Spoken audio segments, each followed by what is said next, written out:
Initially it started from, just hearing different kids use this term, this Hankin term, and all the little kids were saying it. And then there were a lot of conversations that me and my crew were having, like, have you heard people saying this? And, what's it supposed to mean? And, we really started digging for a meaning of it. And we got a lot of different conflicting meanings of it, but one stuck out in the city. It just was appalling to me, especially, and then the rest of the crew, TBR. So that's what was the main inspiration for it. I just wanted to stop ignorance. Is basically it. Well, if you go to UrbanDictionary.com, you're gonna find a lot of different meanings from it that are all really pretty bad, from masturbation and all types of crazy stuff. But in the city of Dayton, people say hanking is doing things big and over the top, extra flamboyant and way of showing that you got more than anybody and you do it better than anybody else, which is ridiculous. I wanted to speak out on it because, like I said, initially I heard a lot of kids using the term. Kids that are, especially when I heard out what they say it means in the city, and these kids, you're dead broke, and even adults, dead broke, talking about how much they got and how better they are, and then, as I researched it more and researched history of the hanking and doing it big and being beating the Joneses, as they used to say back in the day, I came across, a lot of history of our culture and trying to overcompensate so that they will be accepted.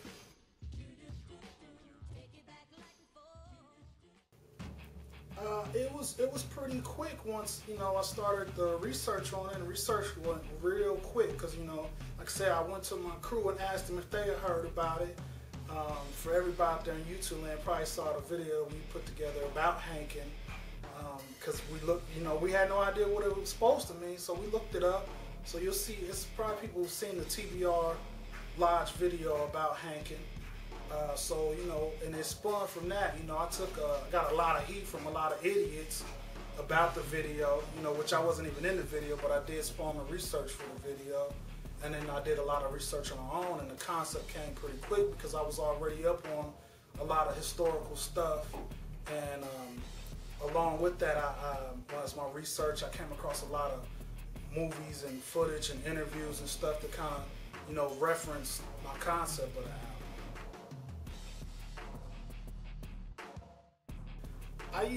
I like to watch a lot of conscious type of movies that have a meaning that may not even be on the surface, but when you go back and look at those movies, you'll see, a speech or like you've seen a lot of the Wayans Brothers movies, like one was Don't Be a Menace to Society while drinking your juice in the hood. Whenever there was a meaning that the normal person might not get, Keenan would come across the screen like, message, pick it up, so I wanted to pull out different messages in a lot of movies that may or may not have been caught when you saw those movies.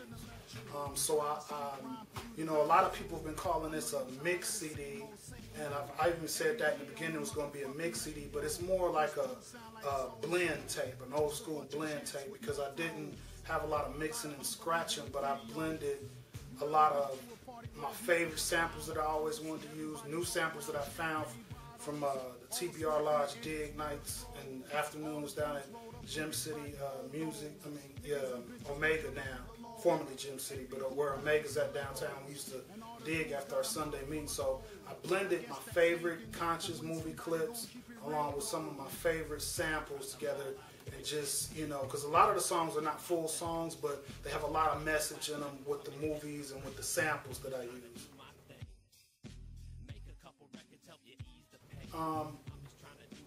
Concept of the album, again, as I started doing the research on it, I came up with a lot of stuff.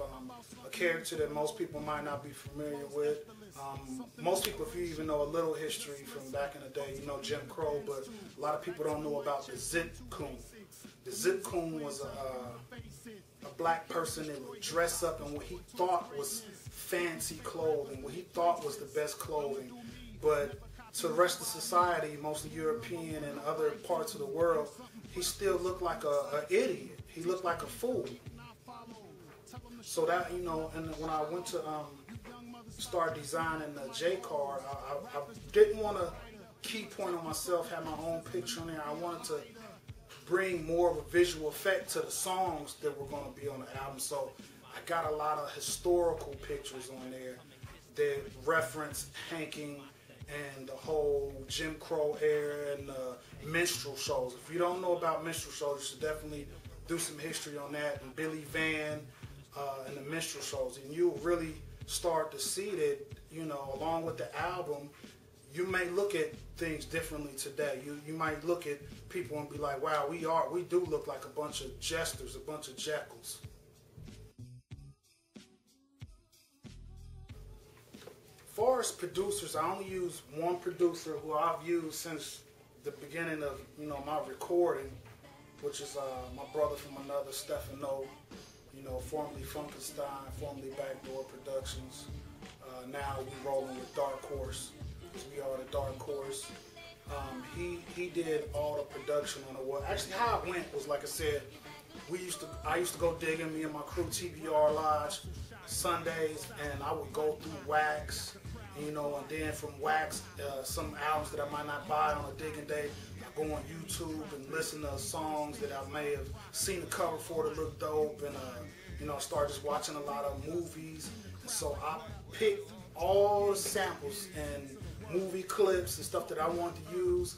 I'm not a producer myself, you know, I got a little bit of stuff here that I use just for ideas, and so I got all those little pieces. I emailed them to Stefano. He arranged them the way they needed to be arranged, sent them back to me, went down to City Center Studio. Mike Cooley was the engineer that I used for 80%. Stefano engineered 2 of the songs, but Cooley engineered the rest of them. Recorded the songs, all of them except for 2 at City Center. Took a trip to Canada, where Dark Horse is out of, and had, you know, master tracks back up with the full-blown track, and did it like that.